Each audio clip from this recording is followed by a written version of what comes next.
అందరికీ good evening అండి. First రాజు గారికి, దిల్ రాజు గారికి మనస్ఫూర్తిగా థ్యాంక్స్ చెప్తున్నాను. ఇలాంటి ఒక ఏఐని ఎక్కడో మనం యూట్యూబ్లోనూ సెల్ ఫోన్లో చూస్తున్న దాన్ని మన సినిమా ఇండస్ట్రీకి ఇంత దగ్గరికి తీసుకొచ్చినందుకు. నాకు ఏఐ గురించి నిజంగా టు బీ హానెస్ట్ అంత రీసెర్చ్ అంత నాలెడ్జ్ నేను గెయిన్ చేయలేదు.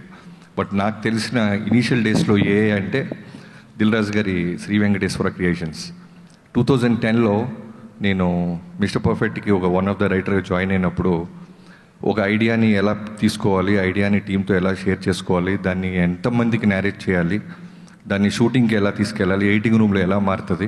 సో నాకు తెలిసిన ఏఐ 2010లో దిల్ రాజు గారు. So thank you so much sir.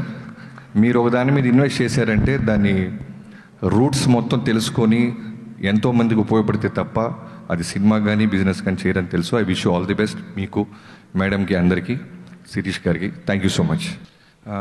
అందరికీ గుడ్ ఈవినింగ్ అండి. ఫస్ట్ రాజు గారికి, దిల్ రాజు గారికి మనస్ఫూర్తిగా థ్యాంక్స్ చెప్తున్నాను. ఇలాంటి ఒక ఏఐని ఎక్కడో మనం యూట్యూబ్లోనూ సెల్ ఫోన్లో చూస్తున్న దాన్ని మన సినిమా ఇండస్ట్రీకి ఇంత దగ్గరికి తీసుకొచ్చినందుకు.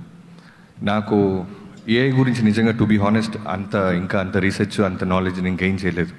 బట్ నాకు తెలిసిన ఇనీషియల్ డేస్లో ఏఐ అంటే దిల్ రాజు గారి శ్రీ వెంకటేశ్వర క్రియేషన్స్ 2010లో నేను మిస్టర్ పర్ఫెక్ట్కి ఒక వన్ ఆఫ్ ద రైటర్గా జాయిన్ అయినప్పుడు ఒక ఐడియాని ఎలా తీసుకోవాలి, ఐడియాని టీంతో ఎలా షేర్ చేసుకోవాలి, దాన్ని ఎంతమందికి నేరేట్ చేయాలి, దాన్ని షూటింగ్కి ఎలా తీసుకెళ్ళాలి, ఎడిటింగ్ రూమ్లో ఎలా మారుతుంది.